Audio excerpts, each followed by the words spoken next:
G'day folks, Jason here in the udder farm. I'm actually on the udder farm property this afternoon, guys. So it's been 4.5 days since we done the cattle drive, and we've had the girls grazing up here on this 1 acre section for that time.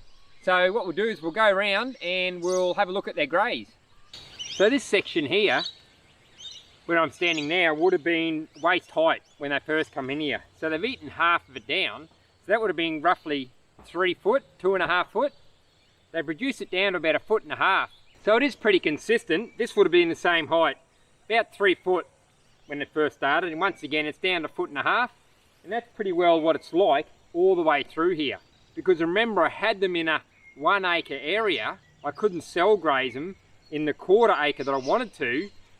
A bit more high density, a bit more stocking density would have been high a bit because I didn't have the poly braid to do it. So as you can see, I'm on the other side of the poly braid now. This is the height of the grass that they originally started at. And now back on the side which they'd grazed. Like I said, they've eaten probably 50% height from 3 foot down to the 1.5 foot. So I'm happy with that. Like I mentioned, what I could have done and what I wanted to do was to cell graze it. Rather than go the full acre, I wanted to break it in 1/4 sections. But I didn't have enough poly braid, so I'll have to do it next time. So they've eaten a lot of the pasture down. The reason I wanted it a higher stocking density is I wanted to lay a lot more of this carbon down. So basically they've laid, you can't see bits and pieces laid down through there where they've walked. So they've done a reasonable job. They haven't laid much down, but they've chewed 50% of the pasture off height wise. The reason why I wanted it a bit more higher stocking density is to lay more carbon. Because if you have a look through here, because this has never been grazed before, there's the soil. Wherever I look on this hill, I can part the ground and there's no thatch. It's just dirt. Wherever I go, I'll go an area which they haven't laid carbon down. That's probably an easy way. So I'll part this here, go straight through there, still nothing, and have a look at the amount of dirt on the ground there. What's happened there is, because this has been dormant, ungrazed for such a long time, the sun hasn't got through. So it's killing the grass underneath. The high foliage isn't allowing the sun to come through, and it's killing the ground or stopping germination, anything or native seeds below the foliage in the dirt, because it's not getting the sun it requires to germinate. Had I have intensively grazed it at a highest stocking density like I wanted to, a lot of this carbon which is still standing, I reckon 50% more would have been laid down, which would have given me that armour on the ground to build the thatch that I'm looking for, so when it does rain it holds the moisture in longer, and also it's fuel for the biology in the soil and to build back some fresh topsoil. But like I said, I'm still happy. This is better than not grazing at all.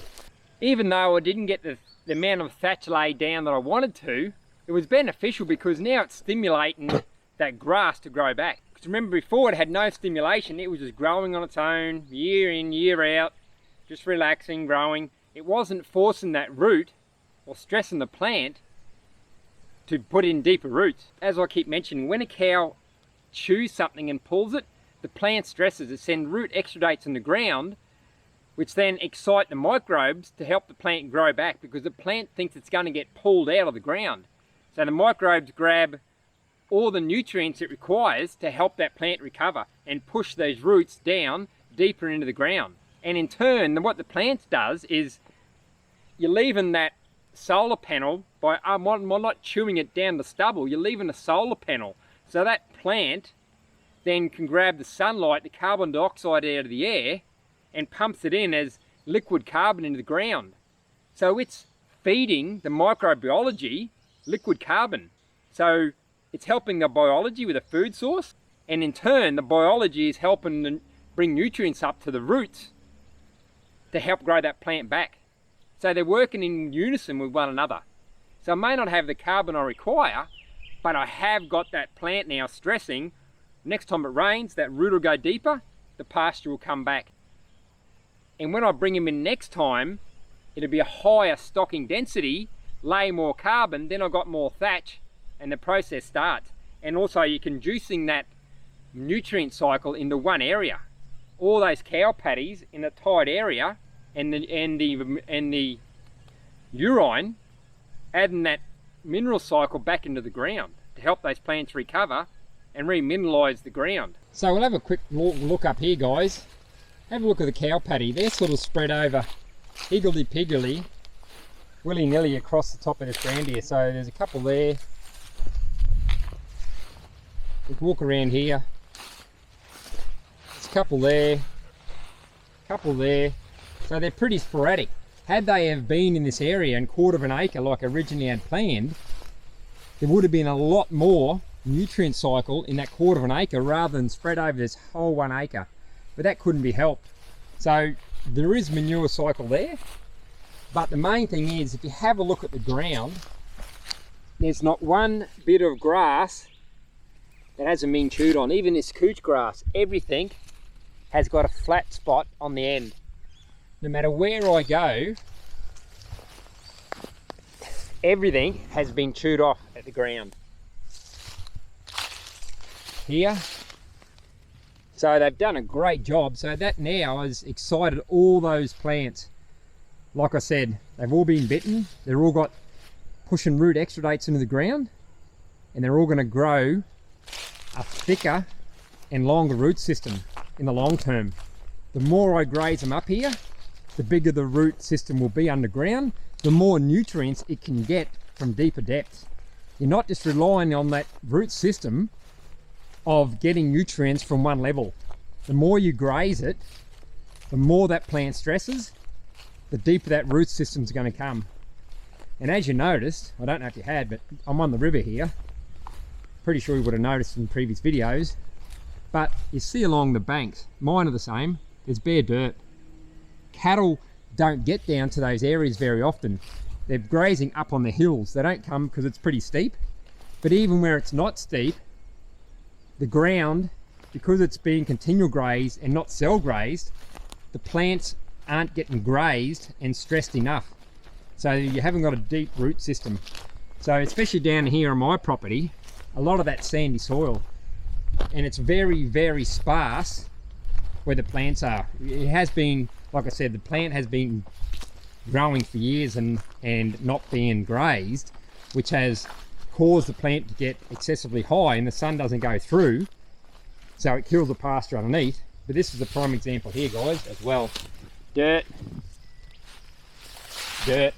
So the more carbon I get laid over and the more pasture I can build by getting the cows in here laying carbon, holding the water in, dropping those seeds back, forcing those plants to grow deeper roots, the more chance I've got when the flood times come, it's not going to damage and pull some of those pastures out because it's going to be deeper in the ground. In those sandy areas, we lost patches of pasture due to soil erosion. The root depth weren't deep enough and the sand has just washed away and it's taken the pasture with it. So had it had a deeper root system, some of that pasture may have stayed there and it would have held the soil together. Hence why I'm doing it. So I'll be rolling out hay in the future down across the banks of those areas down there to thicken the pasture to get a bigger, more complex root system to help hold the soil in. It's not going to work 100%. There are going to be sections that wash away, but at the moment it's just about washing everything away.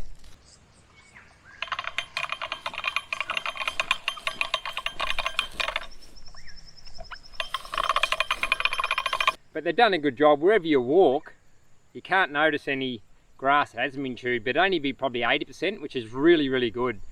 So I better hurry up and pack some of this gear, guys. As you can see, it's getting dark and it's supposed to be raining tomorrow, or if not tonight. So I've got a fair bit to pack up. I've got about 1.8 kilometres of poly braid. And I don't know how many step-ins I've got to pick up before dark. So I hope you guys have a terrific morning, an awesome afternoon and a great evening wherever you're watching this from, guys, and we'll catch you later.